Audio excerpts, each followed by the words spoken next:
Okay, I am here with a brand new Queensberry signing, an elite amateur known as Rambo.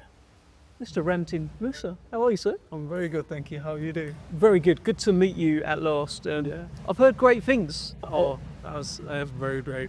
It sounds like it's your time. There's a lot of you've won so much as an amateur. There was talk about maybe waiting for another Olympic cycle, but you've made the decision to go pro and come in Queensberry. Yeah. There was a little bit of talk, but I don't know. I've always just felt that the pros would always suit me best, and like I always sparred 6 rounds, even when I was an amateur, and it just like kind of came to me naturally. I like sitting down on my shots. I like working on the inside, so I haven't had to make too much of an adjustment to my style. So yeah, it's just worked out better for me. I really do enjoy it. What did you win as an amateur? I know, but for these guys. So I'm 3-time maybe champion, 2-time Tri-Nation champion, multi-international medals. I went to the last qualifier, Olympic qualifier. I was unsuccessful, but I boxed at the highest levels. I've boxed on most majors. All around the world? Yeah, all around the world. Been to Kazakh training camps. Now they were rough. Yeah, I've basically been there, done that. So yeah, I've had a very full amateur career. But you've been in some of these like under 22 tournaments where the fellas turn up, they secretly look about 35. 35, Yeah. Yeah, we had a few of them.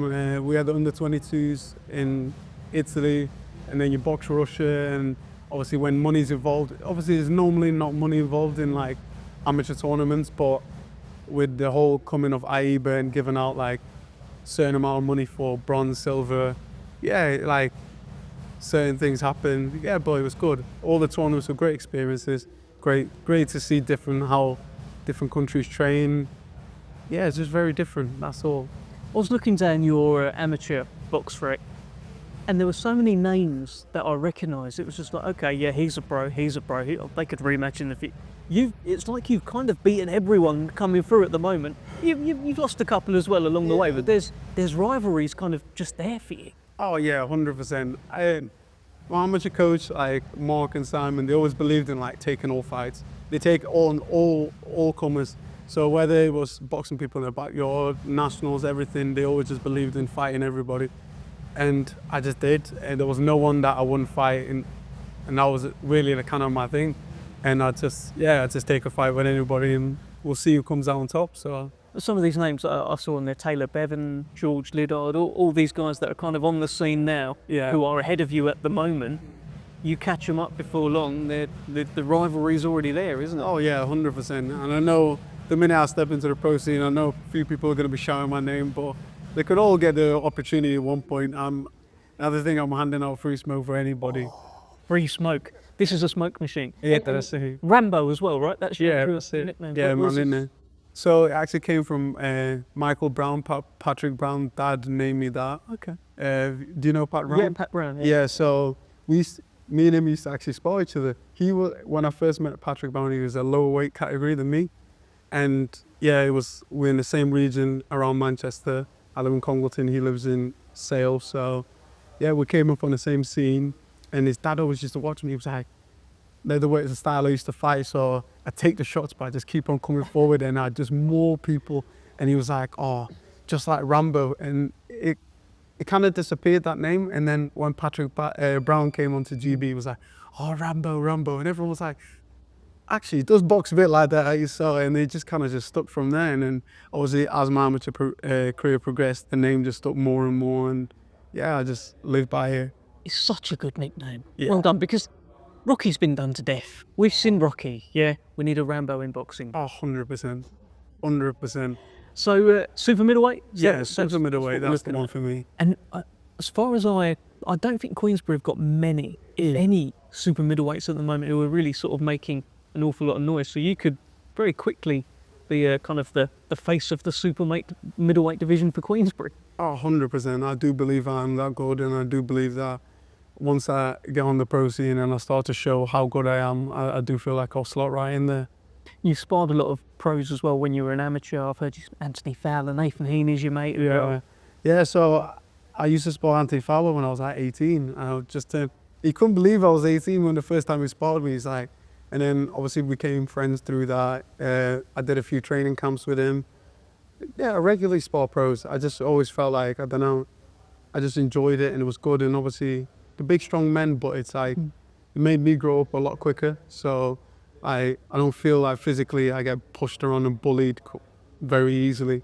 And as of today, I was sparring Craig Spiders, and so he's another big light heavy, and I was more than holding my own. So it's just, I feel like it always just betters me. Do you feel you're ready for the smaller gloves, for the bright lights? And if so, what has made you think, yeah, okay, I'm ready for this now? I just felt at the time it was my time. I was ready. I don't feel like staying on for another Olympic cycle was going to benefit me anyway. And I just thought, obviously, even if I had to take a little step back, I'd build into it. I'd have more time to build into my professional career, and then obviously take a bit more of my time. And I just felt like that was the best decision for me. I think the smaller gloves, it's obviously something new, but I don't really like taking many big shots. Like, as much as possible, I use my head movement. I try and take some of it on my gloves, take a little bit heat or a little bit edge off it. I don't really like to just walk onto anything stupid, because obviously shortens your expectancy of pro career and stuff like that. But yeah, I've always I just felt like I had a bit more of a pro style, so it hasn't taken much adjusting. Even through Tony, he just said to me, he's like, you don't need too much adjusting. I'm not very bouncy, I do like to sit on my shots, and I do like to try and obviously put a dent in people. So you don't want to be taking the big shots, but you most certainly wouldn't want to be dealing them out. 100%, I will definitely be dishing it out. Listen, you mentioned Tony there. This is kind of a new thing here. You are managed by the Sims, trained by the Sims, Tony and Charlie, and you come with Queensberry as well. This is an indication as to a new world of boxing. Yeah, obviously the new path has been set with Queensberry now moving over to the zone, and obviously with Riyadh season coming along and bridging the gap between the two platforms, it opened up a new thing. But obviously with the help of Tony, and then a co-management with Sal, Ollie, Charlie and Tony, we've just found a way to breach it together and make it work. I'm basically the first one to kind of bridge that gap. Yeah, it does feel like it. So there is going to be a bit of a spotlight on you when you do draw first blood, whenever that comes, Rambo. Yeah, like I'm down here now for full-time training. I'm just going through my medicals. I'm just hoping for a fight day up north and hopefully get myself going. And that hopefully you'll be around Nathan Heaney a little bit. It feels like you could. He's your pal as well. Yeah. Spar together as well. It'd be good to get you two together. Oh, 100%. Not to fight, yeah. Nathan, I'm not. Yeah, no, 100%, and I'll look forward to hopefully I'll be able to box it when he touches on Bet365 Stadium. That'd be a good one. It's only 20 minutes from our house, so yeah, it'd be a good one. I'll look forward to all the big nights with Queensberry. Tell us a little bit about that. So 20 minutes from your house is the Bet365. Yeah. But you weren't born in the UK. It was Ghana, right? And you came over later. So I was born in Ghana, raised in Ghana. My dad moved over here with his partner at the time, and then he brought me over. And then I did go back for a little bit, but ever since probably say 2010, 2011, I've been based here. I go back quite regularly. I've got family there. Half of my family's there, so I speak the language, do everything. So I'm British and Ghanaian at heart, so it's I get the best of both worlds, really. What's that? Because you're not the only boxer that's done. I'm pretty sure Denzel Bentley there. Yeah. There's a few others, Josh Boatsi as well. What's that adjustment like for you? Obviously at the times it's different. Like school over there back in the day was very different to obviously England's a bit more. I don't know. I feel like there's a lot more opportunity in England to do well if you're willing to work hard. There's opportunity, whereas I feel like sometimes in Ghana it's very limited what you can do. Even if you're willing to work hard, it's just a hard life out there. But it's made me very resilient as a person. But I wouldn't change it for the world. I love Ghana. It's made me the person I am today, and it's made me as tough and as resilient as I am. And I love the place in general. I always try and go back. That sort of upbringing, it's generally, when I've spoken to Ghanaian people, it's the same as kind of Asian side as well. It's a bit stricter. Oh, yeah. Yeah? Just a bit? Yeah. My dad wasn't one of them that forced me to do anything, but he'd always let me know what he thought. He would never let me do anything stupid. And then it got to a point when I was getting serious with boxing. He was like, listen here, you can either take it seriously or you can kind of be like everybody else. And there's a few people in my town that were like almost there when it came to like sports and football, but like they get to an age, like 17, 18, the girls start coming in, the drinks start coming in, and then they kind of just fall off. And I was just like, in my head, my biggest thing for me was like, I didn't want to be one of could have been, should have been, would have been. Sat in the like, pub when you're 60 years old, I could have been that guy. Yeah, and it's like, oh, he used to play for Everton, but then I don't know what happened to him. Oh, he got a girl. I was like, nah, that could never be me. I'm going to make it all the way to the top. And I just worked hard and I worked diligently. And I've got a great support system with my mum, my dad, like family and friends. They all just really do look after me. Like, I can't complain at all. You're big on goal setting. Yeah.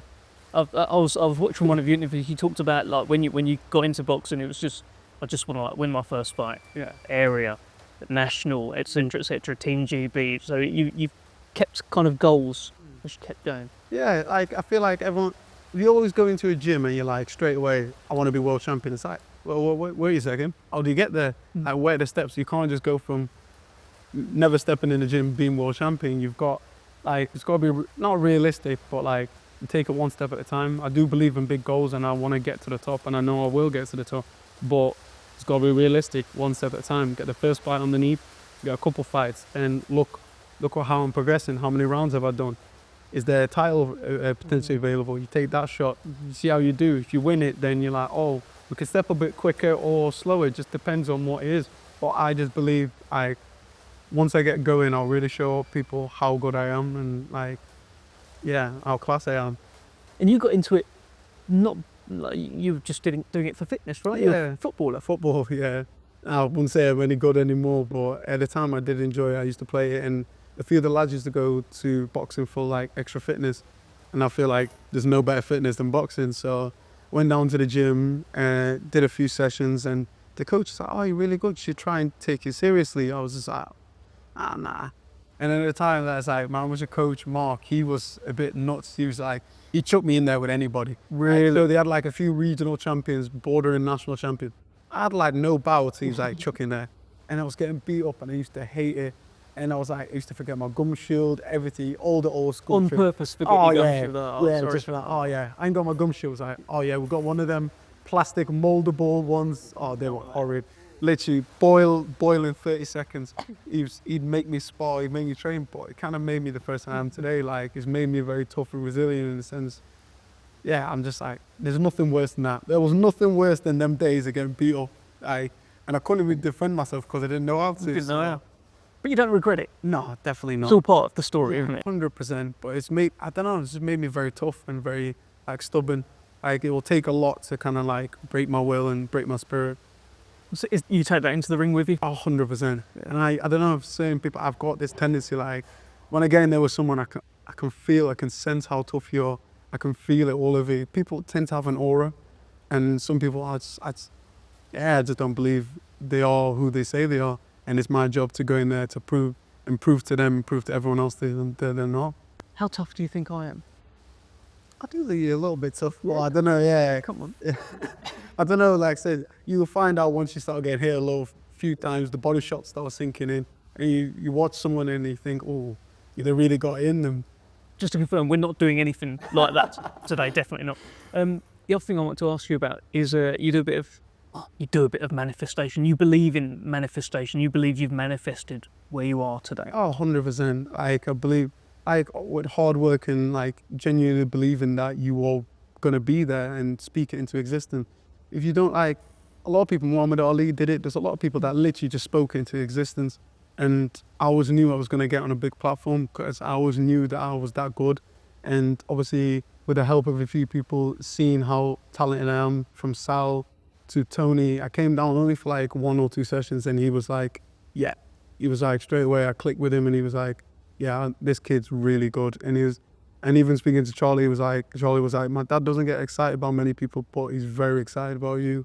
So I take that as a compliment. And obviously sparring a lot of people, they were obviously very shocked to supposedly how good or strong or potentially quick I was. So I'm just looking forward to showcasing it on the big stage. We're looking forward to seeing it. We're excited about you as well. Where do you think 2025 ends with Ramtin Musa? what you're manifesting for this So year? for me, I'm just manifesting obviously a good, strong start to my pro career, demonstrating how good I am, and potentially pushing on to titles the year after. But the main thing is stay consistent, stay in the gym, and obviously fight as often as possible. It's all experience.